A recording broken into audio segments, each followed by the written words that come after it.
jumpa lagi dengan saya di channel Ladang Cerita. Cerita kali ini berjudul Rumah Bekas Pesugihan. Kali ini aku mau cerita kisah dari Bang Arif, satpam di tempatku kerja. Kalian udah siap? Kencangkan celana dalam, simetriskan rebahan kalian, stop chattingan sama selingkuhan, dan inilah kisahnya. Cekijrot. Pandeglang, Banten, 2003. Arif yang baru selesai lulus sekolah bingung untuk mencari kerja karena belum punya pengalaman dan keahliannya pun sebatas apa yang dipelajarinya selama sekolah saja. Dengan berbekal ijazah STM, Arif mulai mencari pekerjaan, tapi tak pernah kunjung dapat. Sampai di suatu saat, Arif mendatangi salah satu toko kelontong dan mencoba mencari informasi apa di situ sedang membutuhkan pekerja. Alhamdulillah, gayung pun bersambut. Akhirnya Arif diterima bekerja sebagai penjaga toko. Kebetulan sedang membutuhkan pekerja sekalian merangkap melayani pembeli. Oh iya, toko kelontong tersebut masih di kawasan Pandeglang. Pemilik toko tersebut berdarah Cina. Maaf, tempat, lokasi, dan nama pemilik saya samarin agar tidak ada kejadian yang tidak diinginkan di kemudian hari. Singkat cerita, karena lokasi toko ini jauh dengan tempat tinggal Arif, pemilik toko ini sebut saja Koko menawarkan Arif menempati rumah di belakang toko. Karena rumah Koko berada jauh dari toko tersebut. Ya, hitung-hitung ada yang jagain lah. Rumahnya kan lumayan besar. Di dalam hanya ada barang-barang seperti kursi, meja. Ada 2 kamar. Yang satu itu kamar yang akan Arif tempatin. Kamar satunya terkunci, dan Koko berpesan, jangan pernah buka kamar tersebut. Tanpa bertanya alasannya kenapa, Arif pun mengiyakan.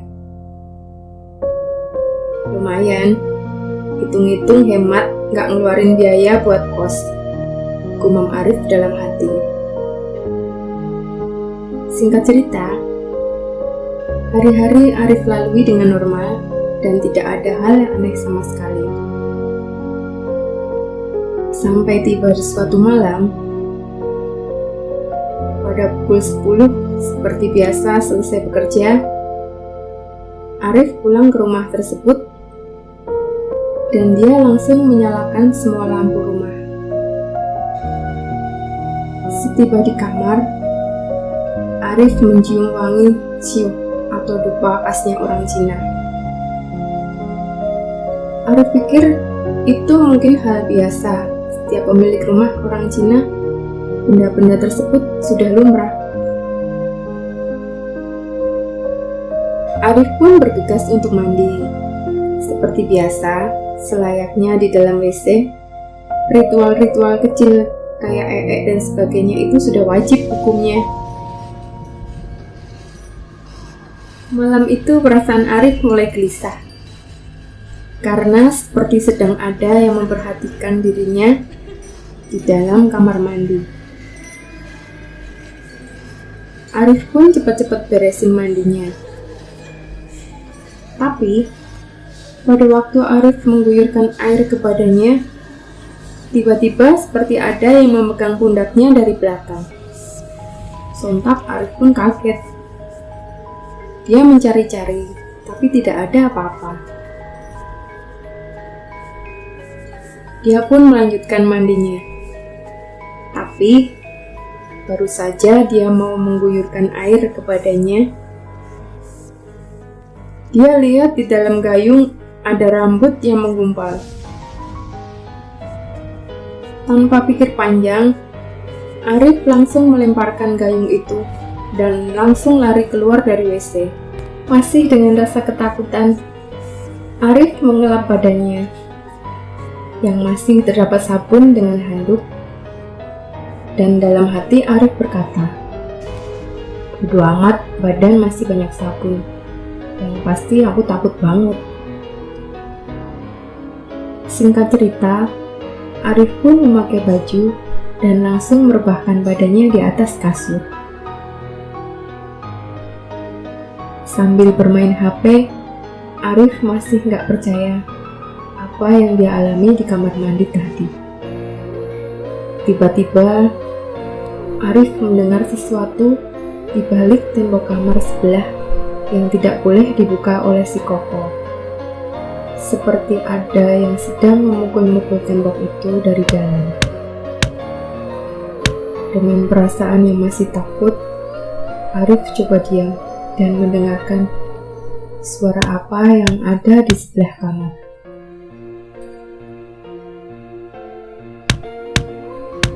Lama suara itu terdengar.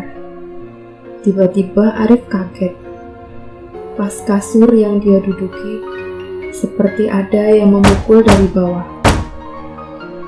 Sontak, Arif pun membaca doa sebisa yang dia bisa.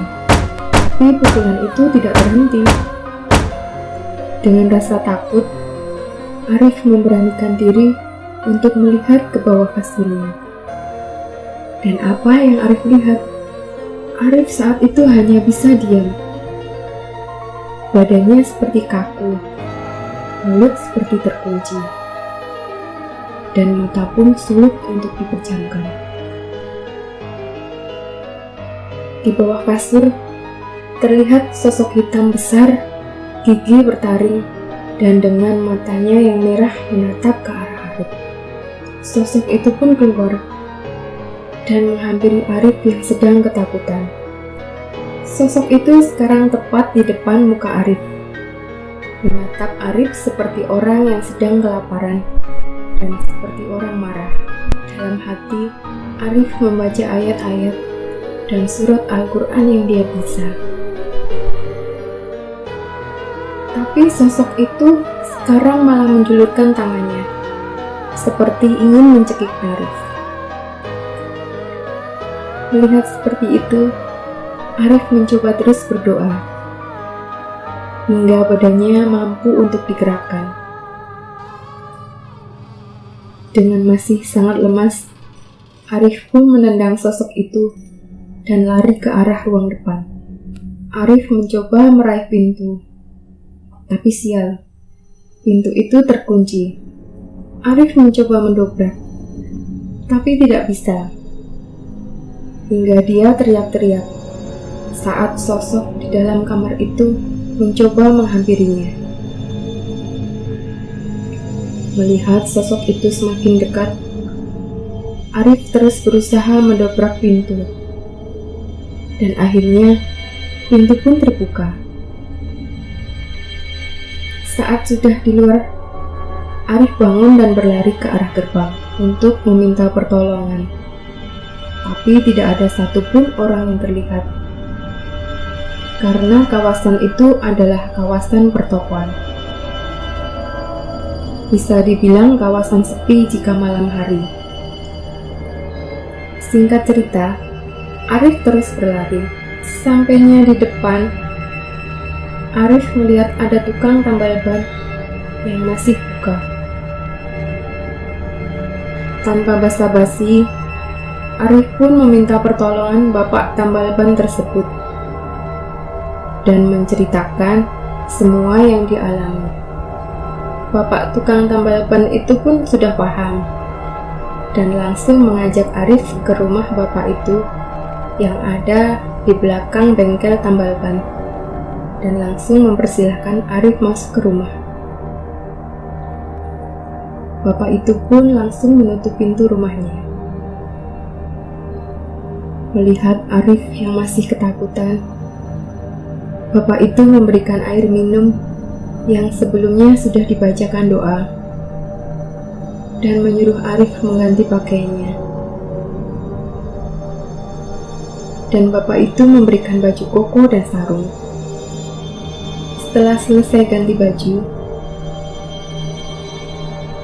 Arif pun merasa tenang.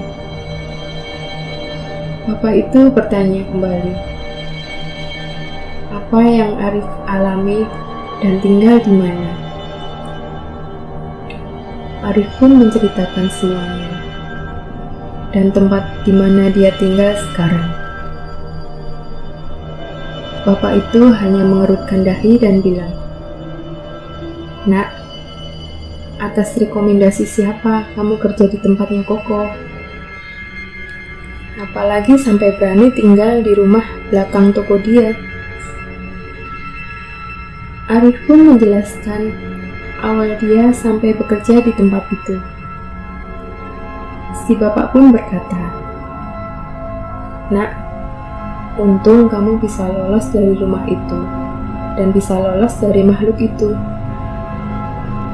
Si bapak pun bercerita bahwa siapapun yang bekerja di tempat tersebut tidak akan bertahan lama.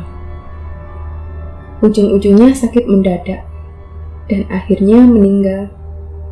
Entah itu karena makhluk yang kamu lihat atau hanya kebetulan saja.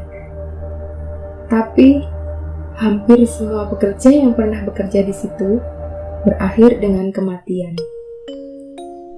Itu bekas pesugihan.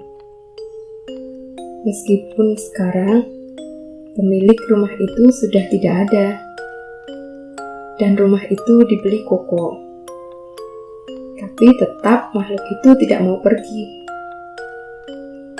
Warga di sini pun sudah tidak aneh, karena dulu pernah ada kejadian dari pemilik sebelumnya.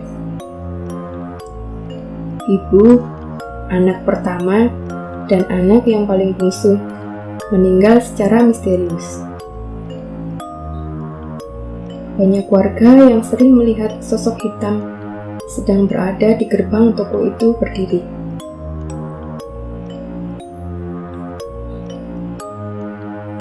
Arif hanya bisa terdiam dan masih tidak percaya dengan apa yang dia alami malam itu. "Ya sudah, malam ini kamu tidur di sini saja. Besok Bapak antar kamu pulang. Karena bahaya kalau kamu sekarang keluar rumah." Singkat cerita, esok hari Arif pun diantar bapak itu pulang ke rumahnya tanpa pamitan ke si Koko. Dan barang-barang Arif seperti baju ditinggalkan di rumah itu.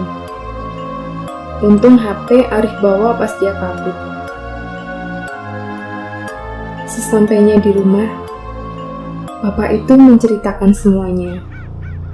Dan Arif pun dibawa ke Pak Ustadz untuk dibersihkan. Dan alhamdulillah, sampai sekarang Arif tidak pernah mengalami hal-hal aneh atau gangguan dari sosok di rumah itu.